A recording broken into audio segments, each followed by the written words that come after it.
Assalamualaikum warahmatullahi wabarakatuh. Selamat pagi anak-anak. Masih semangat ya? Hari ini kita bertemu lagi di pembelajaran tematik kelas 3, tema 4, kewajiban dan hakku. Subtema yang pertama, kewajiban dan hakku di rumah, pembelajaran yang keempat. Sebelum Bu Eva mulai, kita membaca basmalah terlebih dahulu ya. Bismillahirrohmanirrohim. Jangan lupa disiapkan alat tulis dan buku tema kalian ya. Tahukah kamu kewajiban yang harus kamu lakukan agar tubuhmu sehat? Apa yang sudah kamu ketahui tentang hak mendapatkan makan? Nah, kita akan mempelajari ini pada pembelajaran keempat ya. Nah, sebelumnya kita akan membahas pembelajaran yang sebelumnya, yaitu tentang saran. Masih ingat apa itu saran? Ya, saran adalah solusi yang kita berikan kepada orang lain untuk menyelesaikan masalah. Coba perhatikan kalimat berikut. Ibuku selalu menyediakan makanan yang sehat dan bersih. Aku lebih suka jajan. Apa yang sebaiknya aku lakukan? Nah, kira-kira saran yang diberikan itu bagaimana ya anak-anak?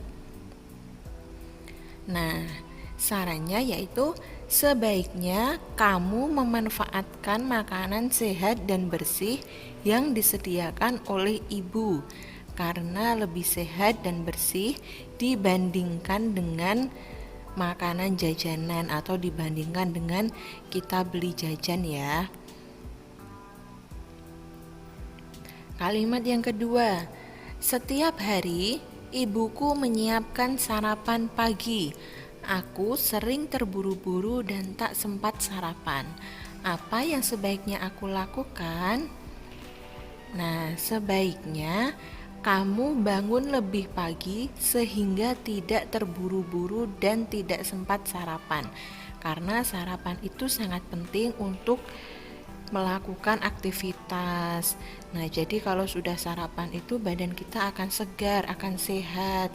Jadi kita akan lebih bertenaga, kita akan lebih berkonsentrasi untuk melakukan aktivitas sehari-hari. Ibu menyampaikan bahwa tanganku harus bersih ketika menyentuh makanan. Aku merasa itu tidak penting. Apa yang sebaiknya aku lakukan? Nah, sebaiknya sebelum menyentuh makanan, tangan dalam keadaan yang bersih. Karena tangan yang kotor akan membawa bibit penyakit masuk ke dalam tubuh. Apalagi pada saat seperti ini ya anak-anak, pada saat pandemi kita harus lebih rajin, lebih sering untuk mencuci tangan. Baik itu mau makan, setelah kita bepergian, atau setelah kita jajan dan lain sebagainya, itu kita harus mencuci tangan sebelum masuk rumah ya.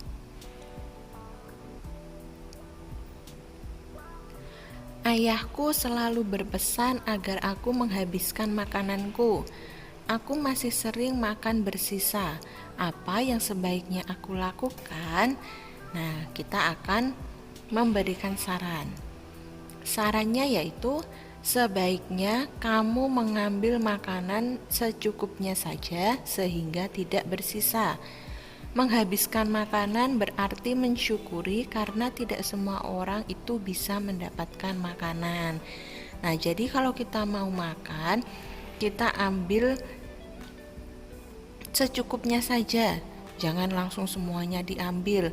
Nanti kalau tidak habis, nah itu akan mubazir. Sedangkan di luar sana masih ada orang yang bersusah payah bekerja keras untuk mendapatkan makanan.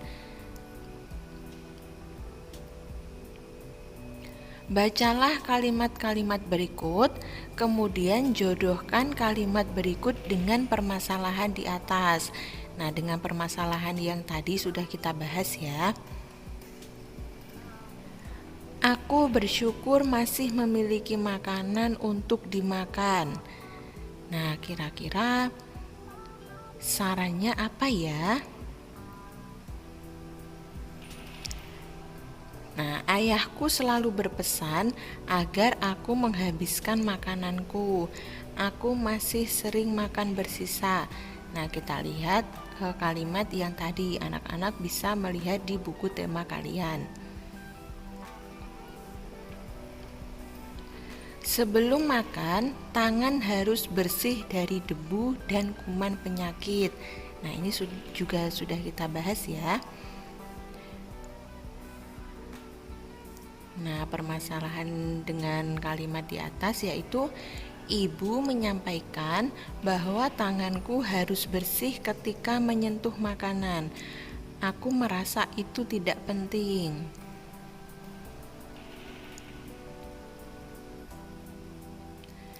Aku harus berhati-hati memilih jajanan. Makanan yang dijual di jalan sering dihinggapi lalat. Nah, ini kalimat yang di atas tadi. Ibuku selalu menyediakan makanan yang sehat dan bersih. Tetapi aku lebih suka jajan.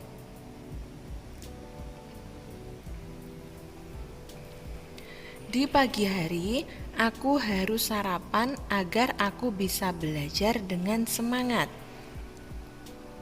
Nah, permasalahan di atas yaitu setiap hari ibuku menyiapkan sarapan pagi. Aku sering terburu-buru dan tidak sempat sarapan. Aku tahu bahwa banyak anak seusiaku yang sulit mendapat makanan. Nah, permasalahan dengan kalimat di atas yaitu ayah selalu mengingatkanku agar berdoa sebelum dan sesudah makan. Aku seringkali tidak melakukannya. Nah, ini tadi beberapa contoh menjodohkan kalimat dengan permasalahan yang sudah kita bahas tadi. Anak-anak bisa menyimak di buku tematik kalian ya. Nah, selanjutnya, setiap malam Udin dan keluarganya makan malam bersama. Udin berbahagia karena bisa makan malam bersama keluarganya. Usai makan malam, ia berpikir tentang kewajiban dan haknya yang berkaitan dengan makanan.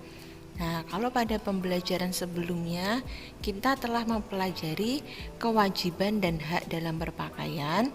Nah, sekarang kita akan mempelajari kewajiban dan hak yang berkaitan dengan makanan.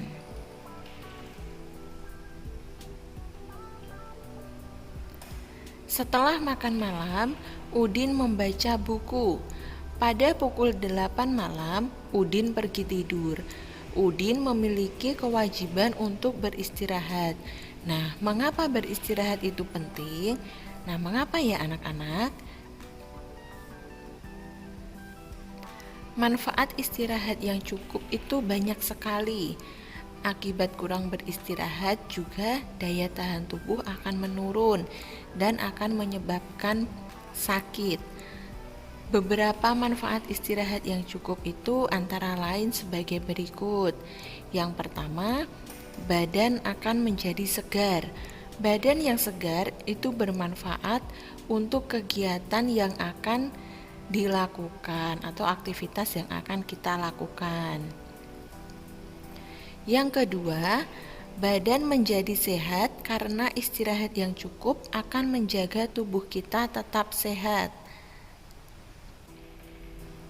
Yang ketiga, tubuh tidak mudah lelah. Jika kita kurang beristirahat, maka akan berefek buruk pada tubuh kita. Nah, semisal pada malam hari, waktunya kita beristirahat untuk tidur, tetapi malah tidak tidur. Nah, itu pagi harinya, maka tubuh kita akan merasa lelah karena kita tidak beristirahat semalaman. Nah, itu akan berefek buruk pada tubuh kita, nanti bisa menyebabkan sakit. Nah, anak-anak, itu tadi pembelajaran kita di tema 4, kewajiban dan hakku. Subtema yang pertama, kewajiban dan hakku di rumah, pembelajaran yang keempat. Jangan lupa untuk selalu mencatat apa yang sudah kalian pelajari. Dan apabila ada yang mau ditanyakan, silahkan ditanyakan. Bu Eva akhiri, wassalamualaikum warahmatullahi wabarakatuh.